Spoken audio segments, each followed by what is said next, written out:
Hello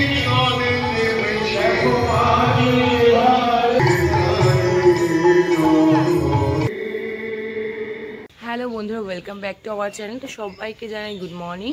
তো আজকে আমরা যাচ্ছি নবদ্বীপে বলদেবের মন্দিরে শ্রী রতনকৃষ্ণ গোস্বামীর কাছ থেকে আজকে আমরা দীক্ষা নেব, আমি আর আমার বর।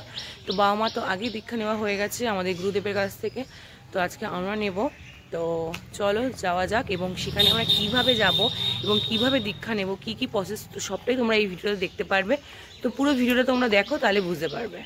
তো আমরা এখন হাঁটতে হাঁটতে যাচ্ছি রাস্তায়। তো আমরা পিসির গাড়িতে করে যাব, পিসিরাও যাচ্ছে, পিসি আর পিসিমশাই যাচ্ছে। তো পিসিরা দাঁড়িয়ে আছে সামনে, তো এখনও গাড়ি আসেনি, তো গাড়ি আসছে, তো গাড়িতে করে আমরা সবাই একসাথে যাব। পেছনে বর হাঁটছে। তো আমরা সবাই চলে এসেছি গাড়ির কাছে, তো আমাদের গাড়িও চলে এসেছে। সামনে পিসি পিসিমশাই রয়েছে আর দাদার ছেলে রয়েছে, ওকে হাবড়াতে স্কুলে নামিয়ে তারপরে আমরা যাব। তো যেহেতু তীর্থস্থানে যাচ্ছি, সেই জন্য নমস্কার করে আমরা সবাই গাড়িতে উঠে পড়লাম। তো আমরা হাবড়া হয়ে রানাঘাট যাবো, রানাঘাট হয়ে কৃষ্ণনগর হয়ে একদম নবদ্বীপে চলে যাব। চলো বন্ধুরা যাওয়া যাক। তো তোমরা রাস্তার ভিউগুলো দেখতে থাকো আর আমাদের সাথে থাকো, পুরো ভিডিওটা দেখো। যাচ্ছি তীর্থক্ষেত্রে, তা গঙ্গা যখন রয়েছে তো ওই রানী রাসমণির ঘাটে।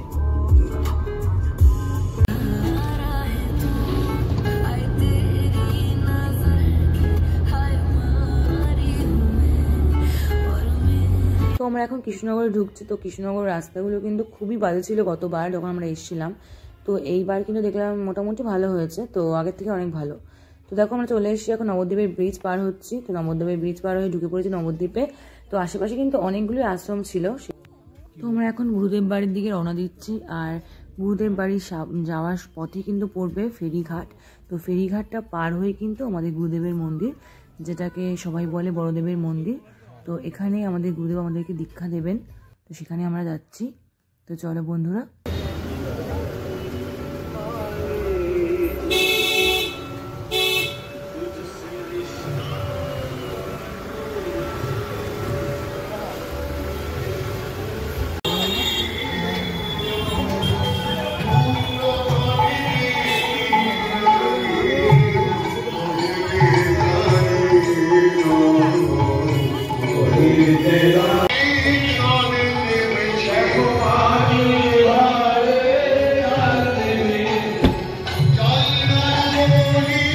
তো আমরা চলে এসেছি গুরুদেবের বাড়ির সামনে। তো আমরা এখন গাড়ি থেকে নেমে ঢুকে যাব গুরুদেবের বাড়িতে। নামকরণ করতে হবে, যথা সময় আসবে। গোষ্ঠী বিচার করে বললেন, রাজা বাবু, আপনার এই ছেলের নাম রঘুনাথ রাখাটাই সহজের হবে। হ্যাঁ, কি বললেন? রঘুনাথ, বাবা বাবা, সুন্দর। তো এখানে কিন্তু মহোৎসব হচ্ছে। এটা কিন্তু প্রত্যেক বছর মাঘ মাসে মহোৎসবটা হয়, প্রায় 7 দিন ধরে অনুষ্ঠানটা হয়। আর এটা হচ্ছে গুরুদেবের বাড়ি। দেখো বাড়িটা প্রচুর বড়, আর এই যে আমাদের গুরুদেব রয়েছেন এখানে। তো এখানে কিন্তু অনেক রান্নাঘর বড় বড় রয়েছে এবং থাকার ব্যবস্থাও রয়েছে। তো তোমরা যারা থাকতে ইচ্ছুক তারা কিন্তু আগে থেকে বলে এখানে থাকতেই পারো। তো দেখো আমরা চলে এসেছি ওপর রেডি হওয়ার জন্য, নতুন বস্ত্র পরতে হয় দীক্ষা নেওয়ার জন্য। তো আমি এসে নতুন জামা কাপড় পরে নিয়েছি সব, আর পাশে বড় রেডি হচ্ছিল। তো আমাদের ড্রেস পরা কমপ্লিট, মালাও পরে নিয়েছি, তিলকও কেটে নিয়েছি। তো আমার বর এখন রেডি হচ্ছে, তারপরে আমরা যাবো দীক্ষা নেওয়ার জন্য।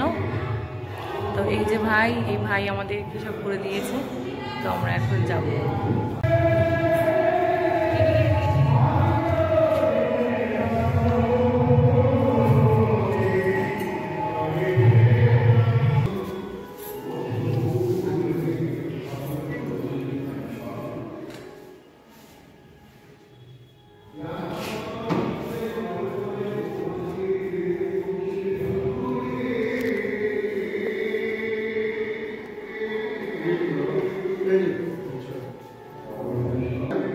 বামার যখন হবে মুখে বলবে শ্রী বিষ্ণু নম বলে ফেলবে। অপবিত্র পবিত্র বা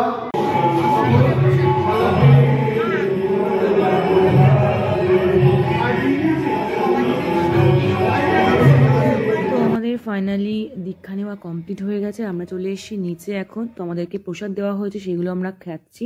আর আমরা কিন্তু সারা সকাল উপোস ছিলাম, উপোস থেকে কিন্তু দীক্ষাটা নিতে হয়। তো আমরা জলও পর্যন্ত খাইনি। তো এখানে এসে দীক্ষা নেওয়ার পরে আমরা আগে ফলটা খেলাম, ফলকে মানে আমাদের উপোসটা ভঙ্গ করলাম, তারপরে কিন্তু আমরা সব কিছু করলাম। তো যাই হোক বন্ধুরা, তো তোমরা যারা যারা এখনও দীক্ষা নাওনি অবশ্যই কিন্তু গুরুদেবের কাছে এসে দীক্ষা নিতে পারো। তো হরে কৃষ্ণ সবাইকে।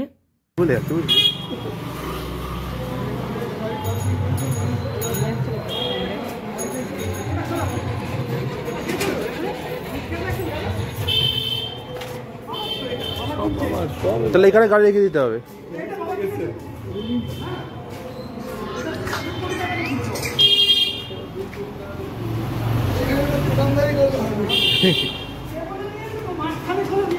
আমি জানি আমার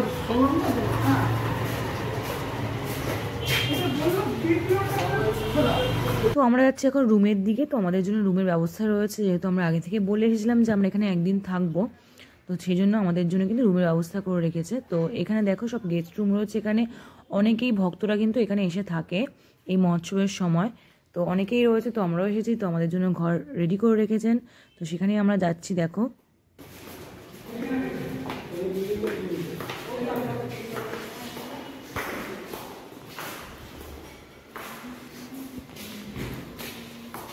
তো আমাদের দীক্ষা নেওয়া কমপ্লিট। তো আমরা এখানে একটা গেস্ট রুম দেওয়া হয়েছে আমাদেরকে, তো আমরা এখানে রয়েছি এখন।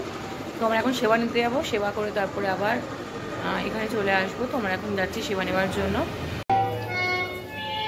গুরু কথা বলে না, ভগবান কথা বলে না, সেই দেখে বলে ঋষি কা জিহ্বা দাদু জিহ্বা সমান। অর্থাৎ দাদু শব্দের অর্থ কি? মায়ের বাবা।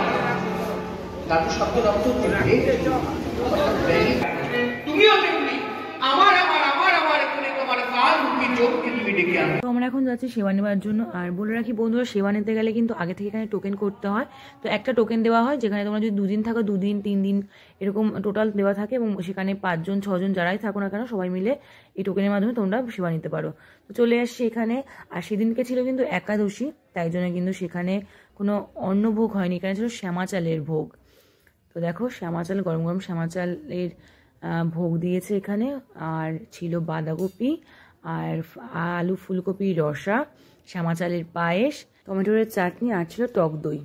তো খুবই সুন্দর খাওয়া দাওয়া ছিল, খুবই ভালো লেগেছে। আর প্রচুর জন এখানে আসে, প্রচুর সমাগম। তো আজকের দিনে অত লোকটাও হয়নি, কিন্তু ভালোই লোক হয়েছিল। আর অন্যান্য দিন কিন্তু আরও বেশি বেশি লোক হয়। তো যাই হোক, এখানে খাওয়া দাওয়া করে নিলাম আমরা।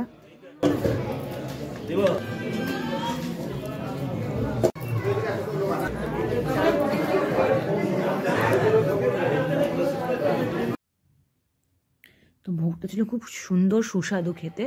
আর এটা হচ্ছে গুরুদেবের রান্নাঘর। দেখো এখানে কত বড় বড় ডেক, এবং প্রচুর রান্নাবাড়ি হয় এখানে, আর প্রচুর খাবার দাবার রয়েছে এখানে। তো দেখলাম আমি প্রথমবার যে এত কিছু, এত বাঁধাকপি, এত আলু, এত খাবার দাবার প্রচুর। চলো বন্ধুরা, এখানে ভিডিওটা শেষ করছি, এবং পরের পার্টটা আবার নিয়ে আসছি খুব তাড়াতাড়ি। তো এটা ছিল প্রথম পার্ট, দ্বিতীয় পার্ট নিয়ে আমি খুব তাড়াতাড়ি আসছি। তো চলো।